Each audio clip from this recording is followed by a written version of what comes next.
오늘 우리에게 주시는 하나님의 말씀은 사무엘상 23장 7절에서 14절까지 말씀입니다. 사무엘상 23장 7절에서 14절까지 말씀입니다. 제가 봉독해 드리겠습니다. 다윗이 그일라에 온 것을 어떤 사람이 사울에게 알림해 사울이 이르되 하나님이 그를 내 손에 넘기셨도다. 그가 문과 문빗장이 있는 성읍에 들어갔으니 갇혔도다. 사울이 모든 백성을 군사로 불러 모으고 그일라로 내려가서 다윗과 그의 사람들을 애워싸려 하더니 다윗은 사울이 자기를 해하려 하는 음모를 알고 제사장 아비아달에게 이르되 에봇을 이리로 가져오라 하고 다윗이 이르되 이스라엘 하나님 여호와여 사울이 나 때문에 이 성읍을 멸하려고 그일라로 내려오기를 꾀한다 함을 주의 종이 분명히 들었나이다. 그일라 사람들이 나를 그의 손에 넘기겠나이까? 주의 종이 들은 대로 사울이 내려오겠나이까? 이스라엘 하나님 여호와여 원하건대 주의 종에게 일러 주옵소서 하니 여호와께서 이르시되 그가 내려오리라 하신지라. 다윗이 이르되 그일라 사람들이 나와 내 사람들을 사울의 손에 넘기겠나이까 하니 여호와께서 이르시되 그들이 너를 넘기리라 하신지라. 다윗과 그의 사람 600명 가량이 일어나 그일라를 떠나서 갈 수 있는 곳으로 갔더니 다윗이 그일라에서 피한 것을 어떤 사람이 사울에게 말하매 사울이 가기를 그치니라. 다윗이 광야의 요새에도 있었고 또 십광야 산골에도 머물렀으므로 사울이 매일 찾되 하나님이 그를 그의 손에 넘기지 아니하시니라. 이것은 살아계신 하나님의 말씀입니다. 할렐루야. 반갑습니다, 여러분. 우리 박 목사님은 가만히 있어도 얼굴이 웃는 얼굴인데 저는 가만히 있으면 화내는 얼굴이에요. 나이가 드니까 가만히 있으면 왜 화내냐고 그래요. 화나셨어요? 여러분도 비슷하신 것 같아. 우리 옆 사람 얼굴 보면서 주님의 기쁨이 나한테는 가득합니다. 서로 고백합시다. 주님의 기쁨이 내 안에 가득합니다. 네. 주님의 기쁨으로들 웃음이 있고 감사가 있고 행복이 있는 우리 모두가 될 수 있기를 바랍니다. 이제 추석도 지나고 완연한 가을로 진입을 했어요. 그렇죠? 이제는 기온도 아침 저녁으로 많이 떨어지고요. 며칠 전에 반바지 입고 새벽에 나갔다가 얼마나 춥던지요. 네. 이러다 감기도 걸리겠구나 그런 생각이 들었습니다. 여러분 우리가 무엇이든지요 준비 없이 맞이하면 어떤가요? 준비 없이 맞이하면요 마치 반바지 입고 가을을 맞이하는 것처럼 감기도 올 수 있고요 몸이 살려달라는 뭐죠? 몸살도 찾아올 수가 있어요. 무엇이든지 준비하고 맞이해야 되는데 준비 없이 맞이하면 그래요. 그건 개인도 그렇고요. 가정도 그렇고요. 교회도 똑같습니다. 준비 없이 하나님의 때를 맞이한다. 그러면 그 하나님의 때가 나에게 생명이 아니라 도리어 멸망이 될 수 있고 축복이 아니라 저주도 될 수 있다는 것이죠. 그래서 준비 없이는 새로운 시대를 맞이할 수 있다 없다? 절대로 없는 것이죠. 반대로 준비하고 맞이하면 어떨까요? 내가 준비하고 맞이하면요 모든 일이 형통하게 되는 거예요. 그리고 그것이 나에게 생명을 주고 또 그것이 나에게 복을 주게 된다는 것이죠. 이런 말이 있습니다. 준비된 사람에게는 선생님이 찾아온다. 참 좋은 말이죠, 그렇죠? 네, 한번 따라해 봅시다. 준비된 사람에겐 선생님이 찾아온다. 네, 내가 선생님을 찾는 게 아니라 선생님이 찾아오는 거예요. 오시는 거예요. 뭐 할 때? 내가 준비되어 있을 때. 내가 준비되어 있으면은 적절한 선생님이 나를 찾아오셔서 내가 그 선생님을 만나게 돼서 그 선생님으로 말미암아 내 인생이 업그레이드 된다는 거예요. 그 선생님이 찬스, 기회일 수도 있고요. 또 실제로 어떤 사람일 수도 있고요. 아무튼 내가 준비되어 있으면은 선생님이 나를 찾아와서 내 인생이, 내 삶이 업그레이드 될 수 있다는 것이죠. 근데 문제는 뭐냐? 나는 전혀 준비되어 있지 않은데, 또 나는 전혀 준비하고 있지 않으면서 계속해서 새로운 것을 찾고 좋은 것을 만나려고 한다는 것이죠. 이런 걸 뭐라고 하냐? 이런 걸 억지라고 하는 거예요. 뭐라고요? 억지예요, 억지. 억지스럽다고 하잖아요. 나는 하나도 준비되어 있지 않으면서 자꾸 새로운 것을 만나려고 하고 좋은 것만 찾으려고 하면 그게 억지지요. 제가 어릴 때 저희 아버님이 저희 형님을 앉혀놓고서 명심보감을 가르치셨어요. 저하고 형님하고 6살 차이 나는데 형님이 그걸 배우고 있으면 저도 옆에서 이렇게 구경하고 있었죠. 아버님이 형님한테는 엄하셨는데 제가 막내라서 저는 항상 관대하셨어요.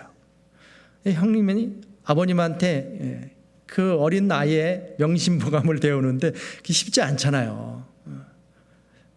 저는 그걸 옆에서 늘 보면서 들리는 얘기가 있더라고요. 첫 구절, 그 첫 구절이 뭐냐? 순천자는 흥하고 역천자는 망한다. 이게 명심보감의 첫 구절이에요. 하도 많이 들어서 저도 나중에 애우게 되더라고요. 뜻도 모르면서. 그런데 나이가 들고 그 뜻이 무엇인지 알게 됐습니다. 그리고 지금은 뜻만 아는 것이 아니라 인생은, 삶은 이렇게 살아야 하는구나 절실히 느끼고 있습니다. 순천자는, 하늘의 뜻에 순종하는 사람은 흥할 것이고 역천자는 하늘의 뜻을 거역하는 자는 망할 것이다 절실히 느끼고 있습니다. 여러분, 삶은요 억지스러우면 안 되는 거예요. 삶은 억지가 아니라 자연스러워야 해요.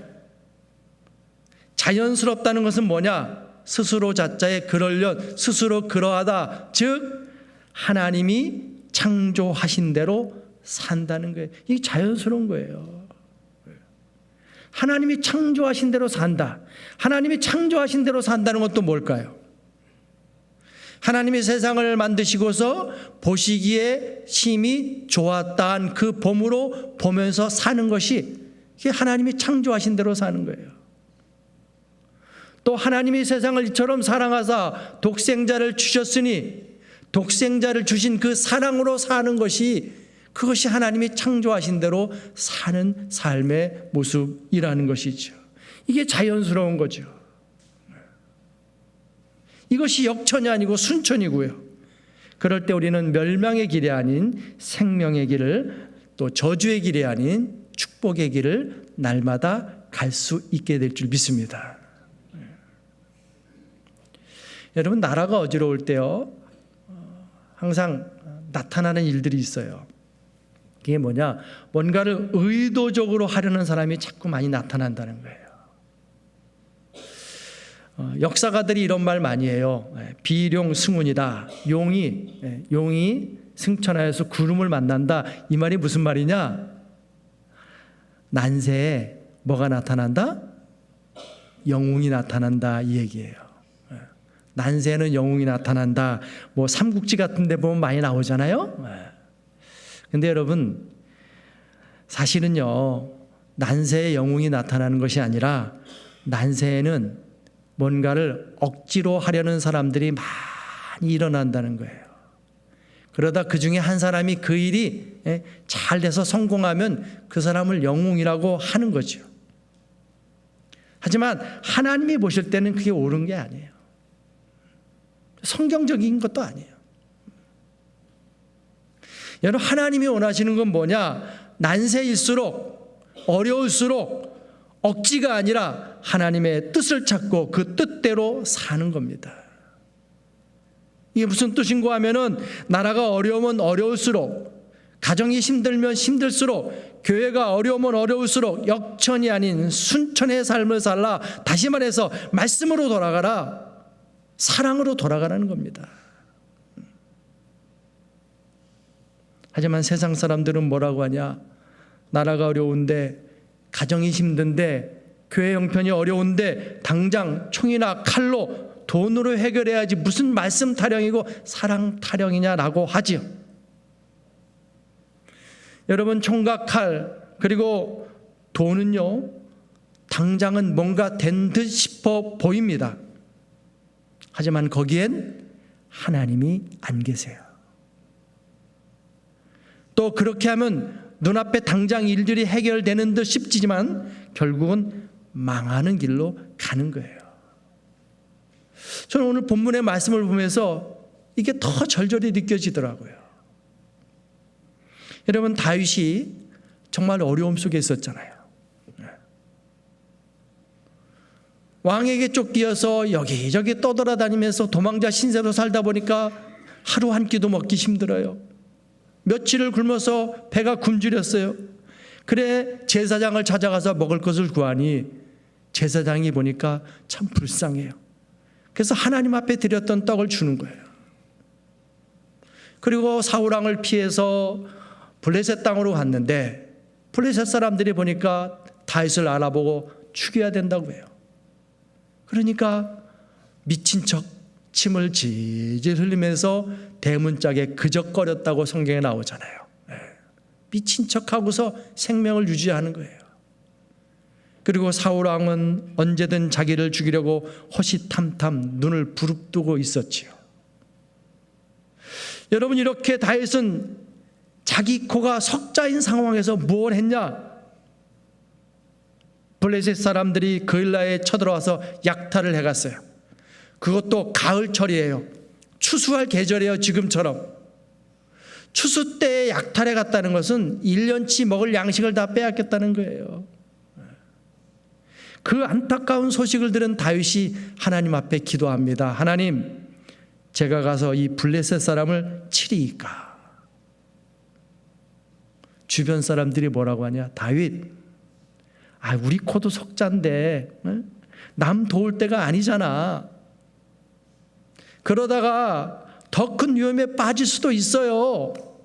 그러니 못 본 척, 안 들은 척, 눈 감고 귀를 닫읍시다. 주변 사람들이 그렇게 얘기했어요. 하지만 다윗은 어땠나요? 그들의 그 충고보다 가서 블레셋 사람들을 치고 그일라를 구원하라라고 하시는 하나님의 말씀을 더 소중히 여겼어요. 내 안정과 내 보신보다는 고통 중에서 신음하는 백성들의 그 안타까운 마음을 보는 그 사랑의 마음, 그것이 더 귀했어요. 그리고 마침내 다윗은 블레셋에 들어가서 그일라 사람들이 빼앗긴 모든 것을 다시 찾아와서 돌려줍니다. 그러니 그일라 사람들에게 다윗은 어떤 존재예요? 생명의 은인이었지요. 그리고 하늘이 보내준 천사였던 것이죠. 자, 그런데 오늘 본문 말씀이 어떻게 시작하냐? 우리 7절 말씀 다시 한번 같이 읽어보겠습니다. 다윗이 그일라에 온 것을 어떤 사람이 사울에게 알림해 사울이 이르되 하나님이 그를 내 손에 넘기셨도다. 그가 문과 문 빗장이 있는 성읍에 들어갔으니 갇혔도다. 자, 다윗이 그일라에 있다는 소식이 사울 왕에게 들어간 거예요. 그러니까 사울이 뭐라고 하냐? 하나님이 그를 내 손에 넘기셨도다. 하나님이 그를 내 손에 넘긴 찬스다. 그가 문과 문 빗장이 있는 성읍에 들어갔으니 갇혔도다. 사울이 볼 때 지금 다윗은 도간에 든 쥐라는 거예요. 한마디로 지금 다윗이 위기에, 절대절명의 위기에 처해 있었다는 것이죠. 여러분, 만약에 다윗이요 아니 내 코가 석자인데 무슨 그일라 사람들을 가서 도와줘. 아, 난 못해. 아, 눈 감을 거야. 아, 귀 닫을 거야. 라고 했다면 어떻게 됐을까요? 다윗은 절대로 이런 위기에 빠지지 않았을 것입니다. 하지만 그럼에도 불구하고 다윗은 그일라 사람들을 도와주지요. 그래서 지금 위기에 빠진 거예요. 그래 사람들이 뭐라고 하냐? 야 다윗 뭔 그리 오지랖이 오지랖도 참 그러니까 우리가 하지 말라고 했잖아. 왜 그래 갖고서는 왜 위기 속에 빠지게 만들어? 뭐 하는 거예요? 비방하는 거예요. 책임 전가하는 거예요. 여러분 다윗은 이런 상황이 올지를 예상 못했을까요? 내가 그일라를 도와주면은 이런 위기가 올 것이다 예상 못했을까요? 다윗이 얼마나 명석한 사람입니까? 다 예상할 수 있었지요. 내가 만약 이러면 이런 위기에 빠질 수도 있을 것이다. 하지만 다윗이 그럼에도 불구하고 그 일을 했던 이유가 뭡니까? 하나님이 말씀하셨기 때문에, 이것이 하나님의 뜻임을 알았기 때문에, 고통 가운데 있는 백성들 향한 측은지심 사랑하니까 알면서도 하는 거예요. 내가 위기에 빠질 것을 알면서도 그 일을 하는 겁니다. 그래서 결국 다윗이 위기에 빠진 거예요. 도간에 든 쥐가 된 거예요. 우리 8절 말씀 함께 읽어봅시다. 사울이 모든 백성을 군사로 불러 모으고 그일라로 내려가서 다윗과 그의 사람들을 애워싸려 하더니, 자 사울이 다윗을 잡으러 오려고 하는데 그냥 오는 것이 아니에요. 모든 백성을 군사로 다 불러 모았다는 거예요. 내가 이번에는 가서 그일라를 그냥 뺑뺑이 그냥 포위해서 절대로 다윗을 놓치지 않을 거야. 이번엔 반드시 저 다윗 놈을 잡을 거야 라고 했다는 것이죠. 그러니까 이 소식을 들은 다윗이 어떻게 하냐? 9절 말씀 같이 읽어요. 다윗은 사울이 자기를 해하려 하는 음모를 알고 제사장 아비아달에게 이르되 에봇을 이리로 가져오라 하고.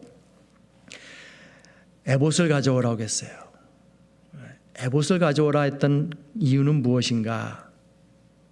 지금의 이 위기를, 이 문제를 총과 칼로 해결해 보겠다? 아니에요.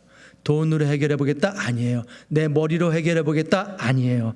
하나님이 원하시는 뜻이 뭔지, 하나님이 원하시는 길이 뭔지 묻겠다는 거예요. 그 다음 10절을 보겠습니다. 같이 읽어요. 다윗이 이르되 이스라엘 하나님 여호와여, 사울이 나 때문에 이 성읍을 멸하려고 그일라로 내려오기를 꾀한다함을 주의 종이 분명히 들었나이다. 여러분이 다윗의 기도에서 여러분의 눈에 가장 띄는 구절은 어떤 구절이신가요? 저는 이 구절을 읽으면서 이 단어가 딱 눈에 띄더라고요. 나 때문에. 하나님 나 때문에 그일라 사람들이 사울에게 다 죽게 될지 모르겠습니다. 하나님 나 때문에 우리 교회가 어려움 당하게 될지 모르겠습니다. 하나님 나 때문에 우리 가정에 어려움이 닥쳐올지를 모르겠습니다. 내 코가 석자인 상황에서 그일라를 도와주고 그일라를 살려줬음에도 불구하고 혹이라도 다윗은 나 때문에 그들이 어려움을 당할까 걱정하고 있는 거예요. 그러면서 기도하는 거예요. 여러분, 이게 바로 진짜 지도자의 모습 아닐까요? 왜 하나님이 다윗을 그토록 사랑하시는지 알 수 있는 다윗의 기도고 다윗의 고백이라고 저는 믿습니다. 자, 그러면서 다윗이 하나님께 묻는 물음이 또 하나 있어요. 11절이에요. 같이 읽어요. 그일라 사람들이 나를 그의 손에 넘기겠나이까? 주의 종이 들은 대로 사울이 내려오겠나이까? 이스라엘 하나님 여호와여, 원하건대 주의 종에게 일러 주옵소서 하니 여호와께서 이르시되 그가 내려오리라 하신지라. 다윗이 하나님께 뭘 물어봤냐? 내가 구해준, 내 코가 석자인 상황에서도 구해준 이 그일라 사람들이 나를 사울이 오면은 사울의 손에 넘기겠습니까? 이걸 물어보고 있어요. 이걸 물어보는 다윗의 지금 마음이 어떨까요? 내가 살려줬는데, 내가 죽을지도 모르는 상황에서 저들을 살려줬는데 그들이 혹시 나를 사울의 손에 넘길까? 이걸 물어본다는 자체가 참 마음 아픈 얘기 아닙니까? 근데 또 하나님이 뭐라고 응답하시냐? 12절이에요. 같이 읽어요. 다윗이 이르되 그일라 사람들이 나와 내 사람들을 사울의 손에 넘기겠나이까 하니 여호와께서 이르시되 그들이 너를 넘기리라 하신지라. 그일라 사람들이 다윗을 사울의 손에 넘기겠다는 거예요. 여러분 이럴 때 드는 마음이 어떤 마음이죠? 배신감이죠. 그렇죠? 배신감. 네. 실망감이죠.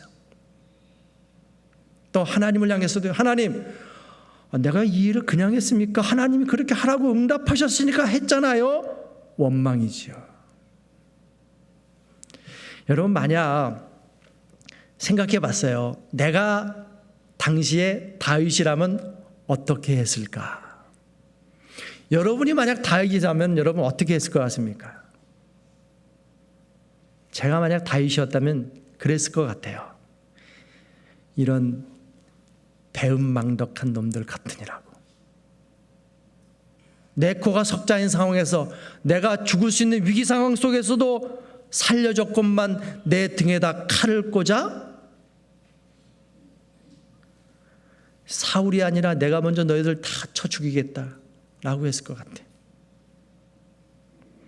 또 만약 그렇게 하지 못하면 내가 언젠가 반드시 복수할 거라고 이를 박박 갈면서 그 일날을 떠났을 것이고요.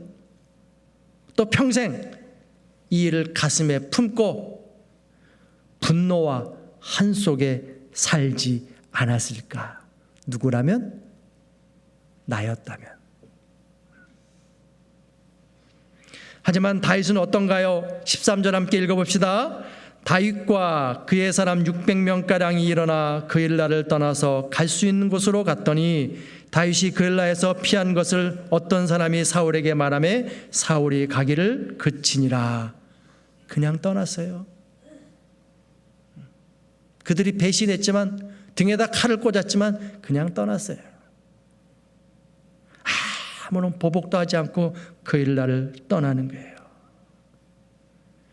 여러분 이런 다윗의 모습이 뭘 말하는 거겠습니까? 이게 바로 역천이 아니라 순천입니다. 복수가 아니라 하나님의 뜻을 먼저 찾는 것이고 미움이 아니라 사랑을 실천하고 있는 것이지요. 이제 14절로 같이 보겠습니다. 다윗이 광야의 요새에도 있었고 또 십광야 산골에도 머물렀으므로 사울이 매일 찾되 하나님이 그를 그의 손에 넘기지 아니하시니라. 다윗이 떠나잖아요. 왜냐? 나를 사울의 손에 넘기는 것은 저들의 손에 의해서 되는 것이 아니다. 다윗은 알았던 것이죠. 여러분 다윗을 사울의 손에 넘기고 넘기지 않는 것은 그일라 사람들의 손에 있는 것이 아니에요. 그건 누구의 손에 있냐? 오직 하나님의 손에 있는 겁니다. 여러분 사람들은요 우리가 살고 있는 이 자본주의 시대 황금 만능의 시대 세상에서는 모든 것이 돈에 의해 좌우된다고 얘기합니다. 또 그 일이 그렇게 되려면 가만히 있어서는 안 되고 뭔가를 해야 한다고 합니다. 그러니까 세상에 뭐가 가득하냐? 억지가 가득한 거예요. 그리고 그 억지들이 모여서 결국 다툼과 분쟁이 일어나는 것이죠. 하지만 절대로 그렇지 않습니다. 이 땅의 모든 것들은 그들의 손에 있는 것이 아니라 하나님의 손에 있는 겁니다. 그래서 하나님이 되게 하시면 되는 것이고 하나님이 아니라고 하시면 죽었다 깨도 안 되는 거예요. 그래서 여러분 지금 우리가 해야 할 일은 뭘까요? 기본으로 돌아가는 거예요.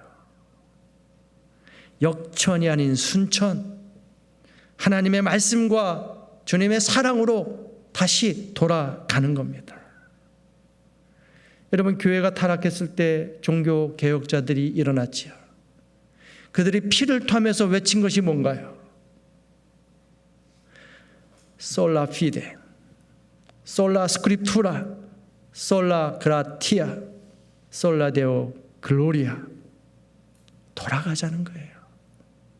믿음으로 돌아가고 말씀으로 돌아가고 은혜로 돌아가고 하나님의 영광으로 돌아가자는 거예요. 여러분, 오늘 여러분은 여러분의 남은 생애를 어떻게 살고 싶으신가요? 우리 교회가 어떤 교회가 됐으면 좋을까요? 기본으로 돌아가는 거예요. 역천이 아닌 순천, 말씀과 사랑으로 다시 돌아가는 겁니다. 그럴 때 우리 앞에 놓여 있는 모든 문제가 다 사라지게 될 것이고 그 문제를 넘어 새로운 시대를 맞이하게 될 것입니다. 그것이 우리가 준비되어 있는 것이고 그 준비된 우리 가운데 선생님이, 성령님이, 주님이, 하나님이 다시금 찾아오셔서 우리를 업그레이드 시켜주시는 것이죠.